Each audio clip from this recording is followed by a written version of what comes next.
আপনারা হয়তো অনেকেই জানেন না, জনতার দল নামে একটা দল বাংলাদেশে প্রতিষ্ঠিত হয়েছে। আমার পূর্বতন বক্তারা খুব স্পষ্টভাবে বলেছেন আমাদের লক্ষ্য উদ্দেশ্য কি। আমার আজকে বিষয় যে পানি সন্ত্রাস, এটার উপরে বলা। আমি খুব দ্রুত এই বিষয়টা আপনাদের নলেজে আনতে চাই। আমার ধৃষ্টতা এতটুকুই যে আমি পড়াশোনা করে যখন বুঝেছি জিনিসটার ব্যাখ্যা এরকম সাধারণ মানুষকে তুলে দেওয়া দরকার, আমি সেই চেষ্টাটাই করেছি। বাংলাদেশের সাথে ভারতের আন্তর্জাতিক নদী কয়টি? আমরা কয়টা জানি? অ্যাটলিস্ট 54টা বলবেন তো নাকি? 54টা। বাংলাদেশের সাথে ভারতের আন্তর্জাতিক নদী 200টি, আমরা নামও জানি না। আচ্ছা, 54টা আমরা কাগজ কলমে জানি। পুরো পৃথিবীতে আন্তর্জাতিক নদী হচ্ছে 260, তার মধ্যে 54টা হচ্ছে ভারতের সাথে বাংলাদেশের। তার মানে পৃথিবীতে 5 ভাগের 1 ভাগ নদী বাংলাদেশের ভিতরে প্রবাহিত আন্তর্জাতিক নদী। চিন্তা করতে পারেন। কিন্তু পানির অধিকার সংরক্ষণের জন্য যে আইনগুলি চুক্তি আছে, আপা উল্লেখ করেছেন হেলসিঙ্কি 1960 রুলস, 1977 প্রটোকল, এরকম অনেক কিছু আইন আছে। এখানে যদি আপনি স্বাক্ষর না করেন কোনোদিন আপনি আপনার অধিকার আদায় করতে পারবেন না। আপনাদের অবগতির জন্য জানাই, 2025 সালে সর্বপ্রথম বাংলাদেশ এখানে স্বাক্ষর করে। মানে আমরা এমনই অভাগা জাতি, আমাদের যে অধিকার কি এটা আমরা আদায় করতেও জানি না। আচ্ছা, এখন আসি যে 2500 বছর আগে টাইগ্রিস নদীর পানি নিয়ে গন্ডগোল হয়েছিল দুটো জাতির মধ্যে, লাগাস এবং ওম্মা। তখনই কিন্তু তারা পানি চুক্তি করে এটা সমাধান করেছে। আর 2500 বছর পরে 2026 সালেও আমরা পানি চুক্তি করতে পারছি না।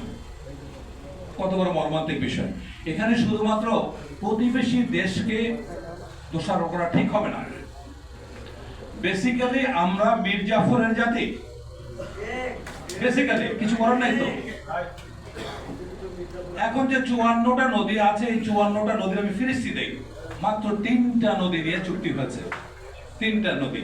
একটা হলো গঙ্গা চুক্তি। এটা যে কি শুভঙ্করের ফাঁকি। গত 20 বছরে গঙ্গা চুক্তিতে যে পানি আমাদের কাছে আসার কথা তার মাত্র 52% পানি এসছে। এই 1 নম্বর চুক্তি গেল গঙ্গা। 2 হলো কুশিয়ারা নদী নিয়ে 6 সেপ্টেম্বর 2023 হাসিনা এবং মোদী সরকারের মধ্যে চুক্তি হয়েছে। মোটামুটি কুশিয়ারা নদীকে গলা টিপে হত্যা করা হয়েছে এবং এইটা করে ট্রানজিট দেওয়া হয়েছে ভারতকে।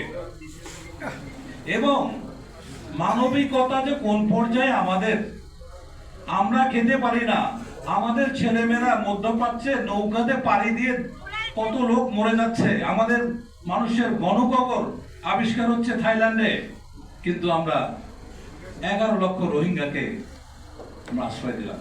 নিজের ভাত নাই, আমরা 11 লক্ষকে দিলাম।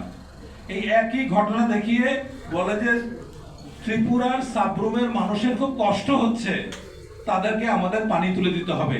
একমাত্র নদী বাংলাদেশের ফেনী নদী, যেটা বাংলাদেশ থেকে ভারতে প্রবেশ করেছে।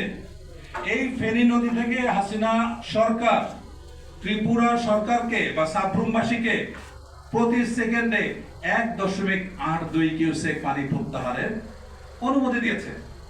চিন্তা করতে পারছেন? আমার কিছুই নাই, আমার মানুষ মানে পানিতে শেষ হয়ে যাচ্ছে। যখন পানি দরকার তখন পানি পায় না, যখন পানি দরকার নাই তখন ফেসে যাচ্ছে।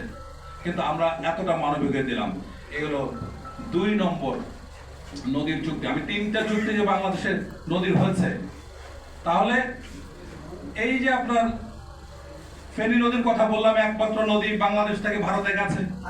এখন আসেন কুশিয়ারা। কুশিয়ারা নদীতে ভারতকে ট্রানজিট দেওয়ার জন্য আমরা নদীটা ভরাট করে দিলাম। কারণটা কি? যে চট্টগ্রাম এবং ত্রিপুরা থেকে সরাসরি ভারতের 7 সিস্টার্স যে 7টা রাজ্য আছে, সেখানে অতি দ্রুত যেন আমাদের ভারত যেন পণ্য পরিবহন করতে পারে। এইটার গড় দূরত্ব 450 কিলোমিটার।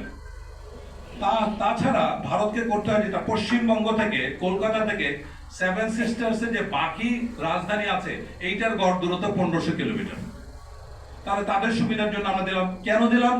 কথা ছিল যে আমাদেরকে নেপাল এবং ভুটান থেকে জলবিদ্যুৎ আনতে দিবে, কিন্তু 1 ইউনিট বিদ্যুৎ আমরা আনতে পারি নাই, আনতে দেয়নি। এবং গত সপ্তাহে যে রিপোর্ট, ভারত রাজি হচ্ছে না নেপাল থেকে 40 মেগাওয়াট বিদ্যুৎ আনার কথা। কারণ কি? বলছে যে আমাদের লাইনগুলি সাপোর্ট করতে পারছে না। চিন্তা করতে পারছেন? আমরা কিন্তু দিয়ে দিয়েছি করিডোর ট্রানজিট। তাহলে 54টা নদীর মধ্যে 3টা নদীর যে চুক্তি হলো, এই 3টা যে আমাদের বিপক্ষে গেছে, এটা কি বুঝতে আপনাদের কষ্ট হচ্ছে? কষ্ট হচ্ছে না। এখন আসেন, বাকি নদীগুলোর খবর কি? কোনো খবর নাই। আন্তর্জাতিক পানি প্রবাহ যে কনভেনশন আছে 1977 সালে, সেটার 8 নম্বর ধারায় বলা আছে যে এক দেশ যদি উপরের দেশ, উজানের দেশ, কোনোভাবে পানিকে এমন ভাবে ব্যবহার করতে পারবে না যাতে ভাটির দেশ ক্ষতিগ্রস্ত হয়। যদি ক্ষতিগ্রস্ত হয় তাহলে 20 নম্বর ধারায় বলা আছে কিভাবে ক্ষতিপূরণ দিতে হবে। অতি সম্প্রতি আফ্রিকার নীল নদী তো সবচেয়ে বড় নদী, তাই না? নীল নদীতে 11টা দেশের মধ্যে 9টা দেশ স্বাক্ষর করেছে। তার উদাহরণ দেন। এখন আসি যে আমাদের স্বাধীনতা পূর্ব সময় থেকে এই পানির বঞ্চনা শুরু হয়েছে।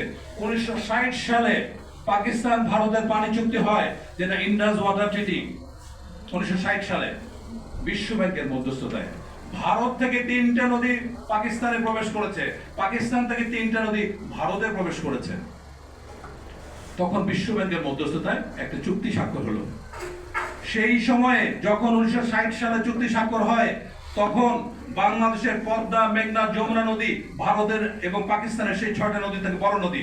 তাহলে কেন আমাদের 7 দফা পানিতে আসলো না?